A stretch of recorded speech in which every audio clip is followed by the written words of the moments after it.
Hello everyone, welcome to today's video. As you can tell by the title, you can't be a prostitute and a lady at the same time. And the reason why I am making this video is that this phenomenon of wanting to engage in behavior that is akin to being a prostitute, but then wanting to be identified by or categorized as a lady is a severe conflict of identity that is becoming more and more prevalent today. It's actually a little insane, right? It's like an individual who has poor grades, but they want to be identified as an academic weapon. It's like your identity is defined by your behavior, right? You could even take the concept of a saint, right? It's like you have to live a saint-like life in order to be categorized and defined as a saint.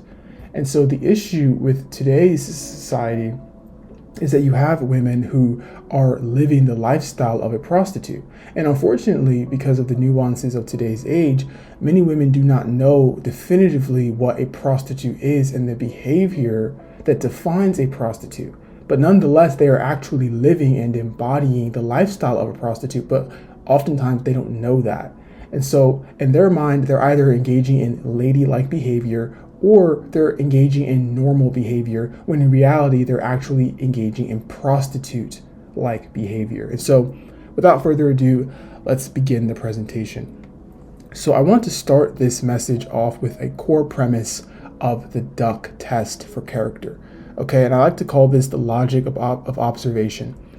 If it walks like a duck, if it quacks like a duck, if it looks like a duck, it is a duck. All right, and so an issue here, especially for a lot of men, but women also can empirically observe this phenomenon as well, is that you will have a woman who walks like a prostitute. She talks like a prostitute. She uses smooth talk and flattery to get her way. And she looks like a prostitute. She dresses like a prostitute. But for some reason, a lot of people have a hard time identifying that woman as a prostitute. She looks and walks and talks like a prostitute, but for some reason that they're not able to arrive at a definitive conclusion that this woman is indeed a prostitute. And it goes back to what I was saying earlier, how there are not clearly defined expectations for not only just a lady, but there are also not clearly defined behavioral aspects of what makes a woman a prostitute. And so a lot of women, they're walking and talking and looking like a prostitute, but because there's this gray area in people's minds where they really don't know the behavior that defines a prostitute, they're not able to identify the prostitute that is right in front of them. Which leads me to my second point, which is behavior as identity, right? Identity is not a self-declared label. It is the sum of one's actions. Okay, for example, let's say you have someone that killed an individual, right? The identity or the identification, the categorization of an individual as a murderer, it is a summation of the fact that they have actually committed an act of murder. Okay, you cannot be someone who has never killed anyone. You've never stepped on a ladybug in your life, but you want to then be categorized as a murderer, or it would be a grievance to categorize someone as a murderer when they have in fact never killed anyone. So the issue today is that you have people, and this is generally the common theme, is that they are a murderer. They have done the things to earn that label or to earn that categorization, but they reject the categorization. They've killed 5 or 6 people, but they take offense that you have the audacity to call them a murderer when by their behavior, that's exactly what they are. And the conflict is that one cannot adopt the behaviors of one lifestyle while demanding the status and treatment of another, right? And so you see this oftentimes with felons, right? Like if you went to jail for murder or for theft or for drug trafficking, you can't live that lifestyle and then demand to be treated with the same status and treatment of someone who's never even gotten a parking ticket, right? The reality is that you cannot run from your behavior. Your identity is going to be based off of your actions.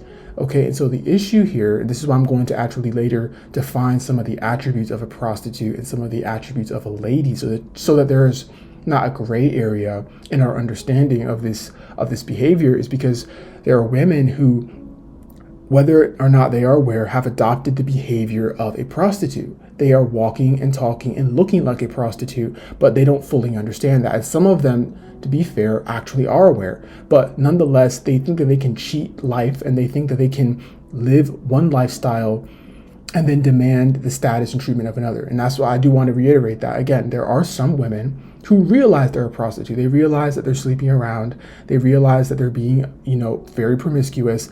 They acknowledge that. But at the same time, they want to be given a wedding ring one day. They want to have the respectability and status and treatment of a wife or of a lady. And they don't understand that you cannot serve two masters. You can't live two different lifestyles. And I believe this is actually why there is an increasingly large divorce rate in America, because there are women who have identified by way of their actions as a prostitute for 10 to 15 years of their life. And then when they're done with that behavior, all of a sudden they want the status and treatment of a lady when they have not even engaged in ladylike behavior to gain the identity in the first place. All right, now this leads me to my next slide, which is defining the lady, the traditional standards of conduct. A lady is identified through specific virtuous actions, modesty, presenting oneself with dignity in dress and speech, respect for structure, right? Respecting male authority and the biblical framework of the home, purity, maintaining virginity and moral integrity, and disposition, a willingness to submit to a husband and prioritize the family unit. Okay, and I understand not everyone here is a Christian, but nonetheless, I am a Christian, so I am defining this presentation through a biblical worldview, but understanding that as a general guide, this is what defines a lady. It's based off of what she does. It's based off of how she dresses, how she talks, her respect for authority, particularly male authority, maintaining her purity, meaning that she's maintaining her virginity and moral integrity. Okay, this is what defines a lady. If you want to take a screenshot, please do. All right, understand that when a woman is not dressing modestly, when she's not modest in speech, when she hates men, rejects male authority, sleeps around, has very little moral integrity, she has no intention to ever submit to a husband, let alone a man, that is not what a lady is. It's just not. And so she cannot reject the very definition of a lady and then also want the category and identity of a lady. Now we're going to talk about the modern disconnect, right? The relabeling of inappropriate behavior. Contemporary society has attempted to disassociate certain behaviors from their historical definitions, right? And so when it comes to sexual conduct, casual relationships and entertaining multiple partners simultaneously has become very acceptable. Right, I see videos all the time about people talking about their roster and talking about their quote unquote hoes and how they have all these people that they're texting at the same time. This is extremely promiscuous and prostitute-like behavior. That is not what a lady does. And I'm not going to really argue with people about that, because if you're seriously going to try to argue that sleeping around and being highly promiscuous and having a double-digit body count is akin to being a lady, you are deceiving yourself, right? Presentation, adopting provocative or inappropriate styles of dress.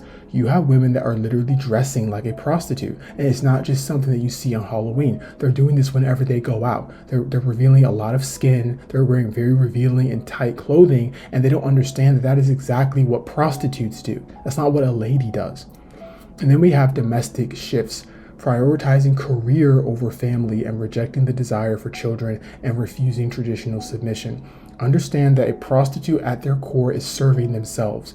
Okay, that they don't care about having children. They don't care about traditional submission to a husband. They're prioritizing their career as a whore. And so what you see today is that you have a lot of women who are prioritizing their career over their family.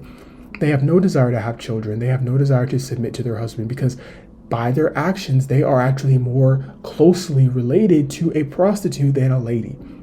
And the problem here is that these behaviors are being relabeled as acceptable rather than being recognized as contrary to the lady identity. Okay, and maybe this is more of a Western phenomenon, but this is a serious issue. It's like you cannot live and talk and walk and dress like a whore, a prostitute, okay, and then also want the status and respectability of a lady. And I don't fully understand why this is something that a lot of modern women have a hard time grasping. They really think that they can have the best of both worlds when you actually can't. All right, next we're going to talk about the incompatibility of two masters. a binary choice of identity, right? The Bible teaches that no one can serve two masters. The conflict of interest here is that one cannot serve the interests of the flesh or the interests of the prostitute while seeking the long-term commitment and respectability that is solely reserved for a lady. What a lot of women don't understand is that, yes, there are going to be some men who are actually looking for a whore. They have no interest in settling down. They just want to, have fun or whatever. But understand there's also a large group of men who are willing to actually provide a very nice life for a lady. They do not want a woman that has multiple sexual partners in her past. They want a virgin. They want a woman that dresses modestly. They want a woman that is respectful. They would move heaven and earth for her. But the issue is that you have women that do not want to be a lady. They want to be a slut. They want to be a prostitute. And yet they want the long-term commitment and respectability that men actually would reserve for a lady. And they don't want to make that compromise. Understanding that the state of being is defined by what you are doing. Okay, when someone says that I am a chef, that state of being, the identity of a chef is defined by the fact that they are cooking. It is something that they are doing that is making that identity made manifest. And so understanding that a woman's identity is forged by her daily choices. And I'm trying to drive this point home. Like, you cannot engage in behavior that, again, is definitively whorish or sluttish or prostitute-like and then want the identity of a lady when you're not even doing the very things that would give you the identity or the title of a lady. All right, and the conclusion here is that a choice must be made. You cannot inhabit both roles simultaneously. And something else, I'll never forget, I saw a video once where this man was saying that it's very easy for a lady to become a prostitute, but it is very difficult for a prostitute to become a lady, right? Because oftentimes when you have a lady that at one point was a lady and she was actually doing ladylike things, she was able to hold on to that identity. So even if she is doing prostitute-like things after the fact that she has decided that she no longer wants to be a lady, it's oftentimes a little bit more of a gradual process before people begin to realize that her identity has changed, because they're still holding on to her actions that everyone was able to see that she was like respectable in the community or whatever. And so the identity, in many cases, actually remain intact while she's living this double life. But when a woman is a prostitute and everyone knows she's a prostitute, and now all of a sudden she's wearing dresses and all of a sudden she's going to church, for a lot of people that doesn't work. It's like, we all know what you were doing. We all know the lifestyle that you were living. It's not just that easy. And so understanding that in today's society is actually a little sad, because you have it happening on both sides of the aisle. You have a lot of women who were raised in a more traditional home and raised to be a lady, and they're now rejecting it because the temptation and the quote unquote freedom that the prostitute has is becoming more and more appealing and more enticing. But not understanding that they're throwing away something so precious, because once people really begin to mentally register in their minds that a woman has gone from a lady to a prostitute, it's like they understand that she kind of went backwards, and so maybe there's a little bit of hope, but it just leaves a stain in people's minds. But it's even more worse when a woman has been definitively identified as a prostitute or a whore who then all of a sudden tries to make amends. And what's really interesting about this, actually, especially with the latter case of the prostitute trying to become a lady, is that oftentimes this transformation or this switch from being a prostitute to a lady is very short-lived. And so you see it all the time. Like, she might identify as a lady for literally 4 to 8 weeks, right? It's very short-lived, but the reality is that she doesn't understand that that identity can only be forged by her actions and nothing else. And so when she understands that part of being a lady is that she has to start dressing differently, she has to start redefining her values and her principles, she has to begin to act differently. When she understands that if she really wants to change her identity from a prostitute to a lady, her behaviors are going to have to almost do a complete 360. That's a very hard realization, because for a lot of women, they prefer a surface level identification switch where they can just wear a different dress, change their Instagram aesthetic, and boom, they're a lady now, and not understanding that it actually takes a very long time to actually change your identity, because it takes time to change your behavior.